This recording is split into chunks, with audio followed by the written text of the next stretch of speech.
development funds that go into trying to make sure that we underpin the agriculture industry.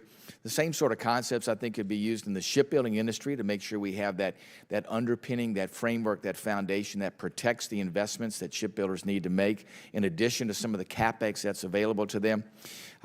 Give me your perspective, too, and give me some ideas on the things that you've done and the study elements that compares some of the policies that have occurred in other sectors and the support in the maritime industry that we need to make sure that there is a long-term viewpoint about how we sustain shipbuilding and continue to have it on an upward trajectory. Thank you, sir, for the question. Actually, and that's true, we have done a lot of structural support. As it happens, I have white papers on everything, and I did one on the agricultural model versus the Maritime Action Plan, and there is a lot we can learn from that. As you mentioned, income and revenue safety nets, federal risk sharing programs, domestic engineering demand, engineering domestic demand, scalable credit, and but I think mostly an enduring institutional champion, I guess, would be the best way to put it. For the oil industry, we have in the past implemented emergency import restrictions directly to create price supports. In other words, drive up the cost of oil for consumers. So we have done things like that in the past for oil.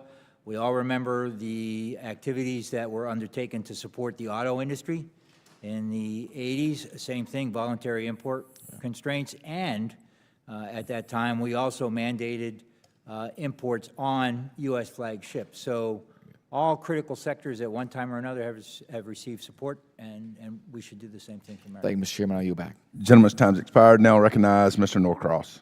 Thank you, Chairman, and certainly the witnesses for being here today. Ironic, we started this morning over at the Navy League with Mr. Whitman and Mr. Courtney talking about the conditions of our shipbuilding. We're going to end today on this important issue. First and foremost, about the distributed shipbuilding, we look at the old Philadelphia Navy Yard, which is now the new Philadelphia Navy Yard, Rhodes Industry, who is building an incredibly important role of the Columbia class. And they're using a rather unique way of building their workforce. They have their core group of workers. The vast majority of them are certified nuclear welders. But when there's additional work, they go to the hiring hall, the millwrights, and hire off the bench those certified. So when that increase of work comes along, they have a workforce waiting and working other jobs. And when it comes back down, they get laid off. This is a normal course of event of hiring halls across this nation. And I encourage you to take a look at it. It's doing quite well over there, and I think it can be replicated in many other places. But the main item I want to talk about today is we know why we've lost shipyards. Certainly the demand was down years ago somewhat, but nowhere near the amount as we wanted to save money, and we offshored it.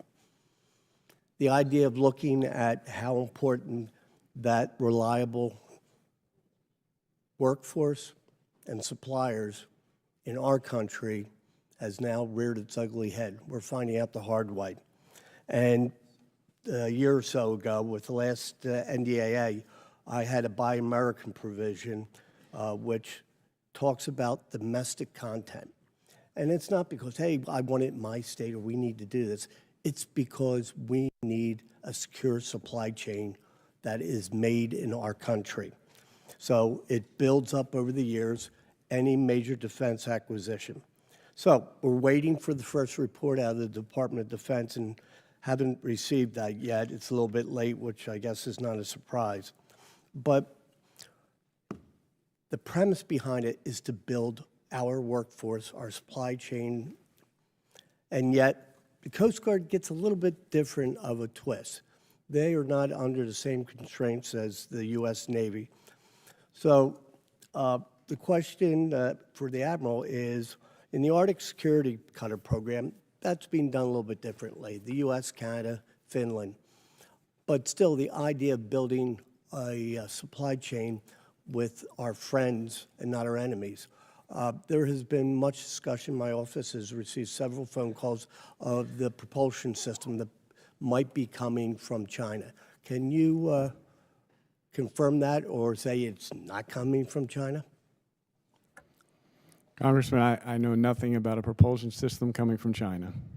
I found it rather remarkable, but there's not that many suppliers in the U.S. that can do this. And the suggestion was not in the time frame that we needed it. So given the conditions we are in with China, they want to be friends one minute, they want to chop our head off the next, I would find that disturbing, and I think most people in this room. Can you just take a moment that I have left and talk about the difference between when we purchase things through the Coast Guard, what systems of Buy American provisions that you are adhere to versus the Navy? Congressman, thank you for the question. I would say that the Coast Guard actually has pretty much the same requirements that the Navy has for Buy America as well as buying ships. Our law is under Title 14, whereas the Navy is under Title 10, but it basically reads the same way. In the situation that we're in with the Arctic security cutters, the President made a decision and signed an agreement with Finland that it was in the national security interest of the nation to partner with Finland to build the first few ships with the intent of onshoring that capability to the United States. So that's exactly what we're doing. So the first few ships are going to be built in shipyards in Finland, the first few Arctic security cutters, but the intent and the plan is to onshore that capability and build the remaining ships in the United States at 2 different shipyards. Well, that's exactly what we want to do, and that's why the Jones Act is so important. That has just kept us on life support in the system that actually buys and certainly runs this. With that, I yield back. Votes have been called, so we will recess the hearing until after votes have finished. We will notify member offices when to return. And I now recognize Mr. McDowell for 5 minutes. Well, thank you to the witnesses for being here today, and thank you for the grace and letting us take a little break to go and vote. We appreciate it. Mr. Carmel, it's not hard to look at the state of our maritime industrial base and not draw comparisons with the capabilities and the output that we're seeing from China.